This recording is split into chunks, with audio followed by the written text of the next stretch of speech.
Olá, comunidade do canal Paz e Bem, do canal Filosofia em Movimento. Antes de qualquer coisa, eu quero parabenizar o canal Paz e Bem, que completou, né, mais de 40 mil seguidores, mas arredondou os 40.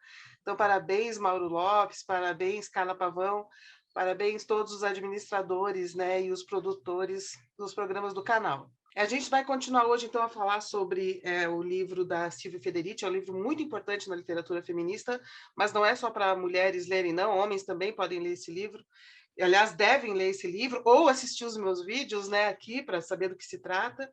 Eu vou falar para vocês uma coisa muito interessante, que é como foi que a sexualidade foi usada, né, lá no final da Idade Média, para controlar e manipular o comportamento dos trabalhadores e minimizar as rebeliões, as revoltas e a organização dos trabalhadores, que era muito intensa em torno, né, da heresia, né, das utopias heréticas, como uma grande internacional proletária. Né? Nessas internacionais proletárias, né, heréticas, participavam homens e participavam mulheres, porque as mulheres, nesse período, tinham muita atividade no trabalho, tanto nas cidades, né, inclusive frequentavam as guildas, quanto no campo, cujo trabalho também era considerado um trabalho de produção, né? Então, eu vou ler um trecho aqui do livro em que ela comenta esse uso da sexualidade em dois casos específicos. Primeiro, a descriminalização do estupro, que foi uma coisa terrível, que fragmentou a classe trabalhadora, né? Colocando homens contra as mulheres e as mulheres acuadas por causa do medo da violência masculina. E o segundo, a estatização da prostituição, o Estado gerenciando bordéis.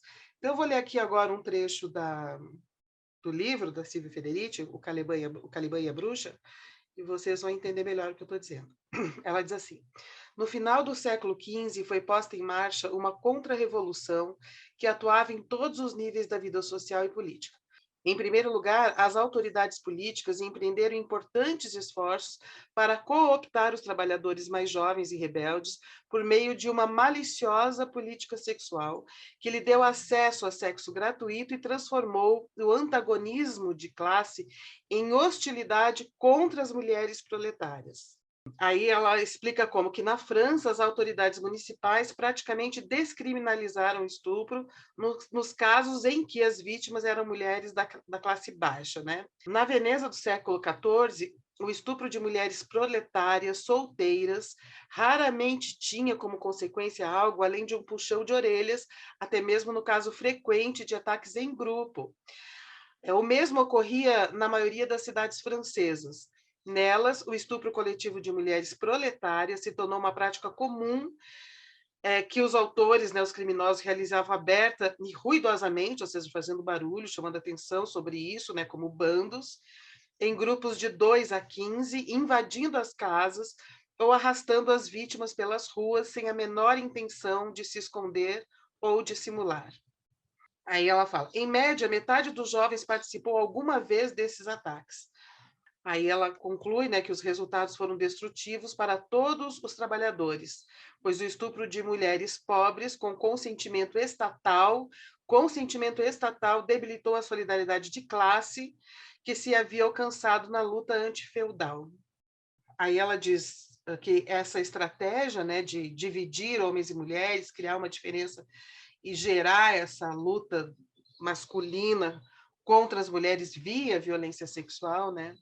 Era uma resposta estratégica, né, que se dava ao grande medo que os poderes, né, feudais tinham contra as grandes revoltas e em ressurreições urbanas que aconteciam, como a gente já falou no outro vídeo, né? Eram muitas revoltas, muita organização. Quando a gente fala do movimento herético, ele era extremamente organizado, ele tinha uma utopia, ele tinha um plano, né, de como organizar a sociedade sem todas as injustiças e explorações feudais, aristocráticas, né? E mesmo sem as grandes explorações burguesas que já estavam começando a se desenvolver naquele momento. E aí, aqui nesse livro, ela vai mostrar como que tanto a aristocracia feudal quanto a nova burguesia, nessa classe nascente, a burguesia, elas se juntaram, essas duas classes se juntaram contra a revolta dos trabalhadores. Então, é muito interessante essa perspectiva dela, porque ela vai dizer que a gente acha, né, que a burguesia foi uma classe revolucionária, que acabou com a ordem feudal, aristocrática. Aí ela vai mostrar aqui, né, que não foi bem assim, e que, na verdade, elas se juntaram, né, a burguesia se juntou com a aristocracia contra os trabalhadores que eram organizados, eram bastante rebeldes, conseguiram, por meio da lei, alterações na lei, e se não conseguiam, eles eram capazes de atacar os castelos e matar os senhores, né, ou fazer greve, ou se recusar a fazer o trabalho. E é importante também a gente entender que, nesse momento em que houve essa descriminalização do estupro, que colocou homens contra mulheres, né, assim, com o apoio do Estado, né, era um momento em que os trabalhadores estavam especialmente poderosos, porque vinha de uma escassez de trabalho em função da peste negra, que tinha matado muita gente. Então, era um momento em que o poder dos trabalhadores estava muito grande e era preciso, de alguma maneira, desfazer esse poder ou esse senso de importância que eles tiveram, que eles tinham, né? E de direitos que foram conquistados ao longo do tempo, e especialmente quando o trabalho passa a ser uma mercadoria cara, porque rara, né? Nesse período depois da peste, em que a população estava muito escassa. Então, ela escreve assim, ó, que até o final do século XIV, a recusa a pagar o aluguel e realizar serviços havia se transformado em um fenômeno coletivo. Aldeias inteiras organizavam-se conjuntamente para deixar de pagar as multas, os impostos e a talha. A talha era o imposto que o senhor feudal atribuía o preço, o valor que ele queria, né? Deixando de reconhecer a troca de serviços e as determinações dos tribunais senhoriais, que eram os principais instrumentos de poder feudal. Então, tipo, não vou fazer, não concordo com isso, e se recusavam. Neste contexto, a quantidade de aluguéis e de serviços retidos era menos importante do que o fato de que a relação de classe em que se baseava a ordem feudal fosse subvertida. Foi assim que um escritor do começo do século XVI resumiu assim a atitude, né, dos trabalhadores. Os camponeses são ricos demais e não sabem o que significa obediência. Não levam a lei em consideração. Desejariam que não houvesse nobres e gostariam de decidir qual renda deveríamos obter por nossas terras. Então, isso quer dizer que eles estavam com muito poder de negociação.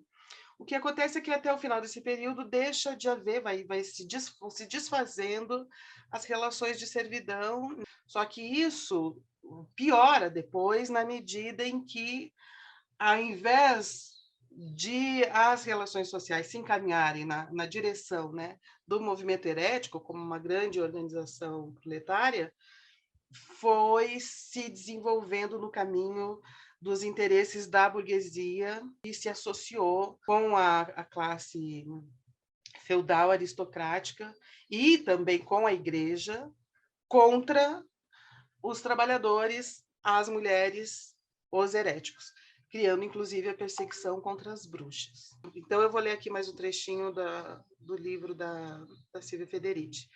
Caliban e a Bruxa. A legalização do estupro criou um clima intensamente misógino que degradou todas as mulheres, qualquer que fosse sua classe. Também insensibilizou a população frente à violência contra as mulheres, preparando o terreno para a caça às bruxas que começaria neste período.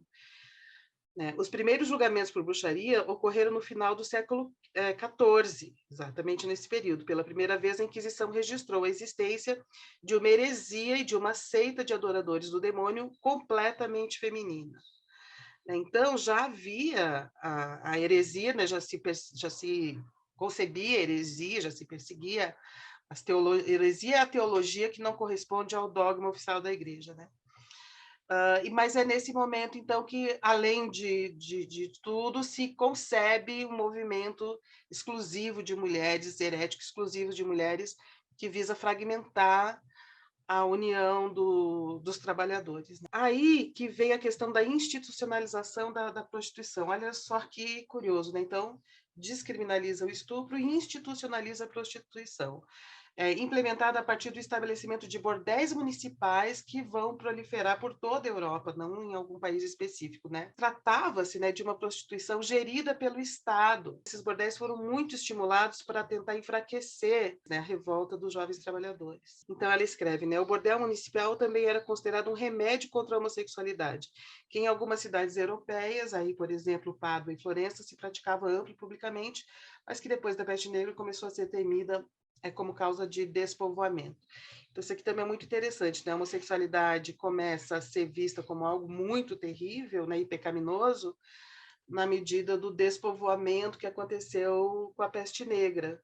E aí, então, tem toda uma política de repovoamento, e aí, então, a homossexualidade passa a ser entendida como um mal espiritual, né?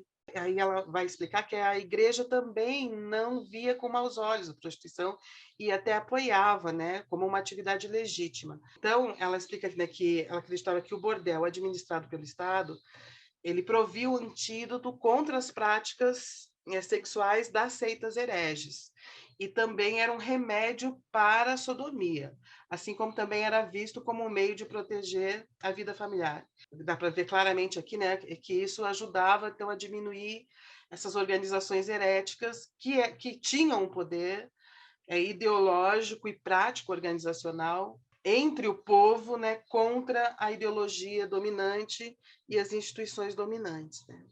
Então, para concluir, ela diz assim, né, concluindo essa história, é difícil discernir de forma retrospectiva até que ponto esse recurso sexual, entre aspas, ajudou o Estado a disciplinar e dividir o proletário medieval. É difícil quantificar, medir isso, né?